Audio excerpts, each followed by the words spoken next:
বাবার পরে মা হারালেন সঙ্গীত শিল্পী মোনালি ঠাকুর।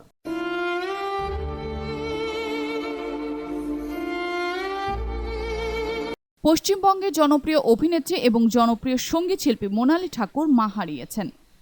17 মে দুপুর 2:10 দিকে মৃত্যুবরণ করেছেন তার মা। বিষয়টি সংবাদ মাধ্যমকে নিশ্চিত করেছেন গায়িকার বড় বোন মেহুলি গোস্বামী ঠাকুর। এদিকে সোশ্যাল মিডিয়ায় ফেসবুকে মায়ের একটি ছবি পোস্ট করেন বোন মেহুলি। ভারতীয় সংবাদ মাধ্যমের খবর অনুযায়ী তিনি ক্যাপশনে লিখেন, শিকল ছিঁড়ে গেছে, অবশেষে কষ্টের অবসান।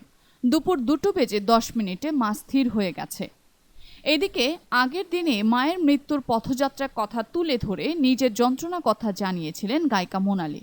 আর এই ঘটনার ঠিক একদিন পার হতে না হতেই পরপরে চলে গেলেন মা।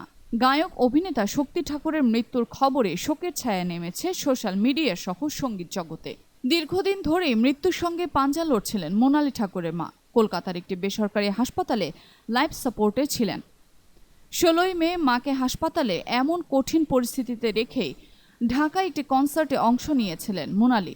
আয়োজকদের সঙ্গে আগে চুক্তি সম্পন্ন হওয়ায় মায়ের শারীরিক অবস্থা খারাপ হওয়ার পরও অনুষ্ঠানে অংশ নিতে হয় গায়িকাকে। জানা গেছে, গত এপ্রিলের শেষে কলকাতার একটি বেসরকারি হাসপাতালে ভর্তি হয়েছিলেন মোনালি ঠাকুরের মা।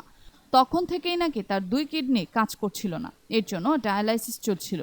অক্সিজেনের লেভেল ওঠানামা করছিল। এই অবস্থায় পরপারে চলে গেলেন মোনালি ঠাকুরের মা।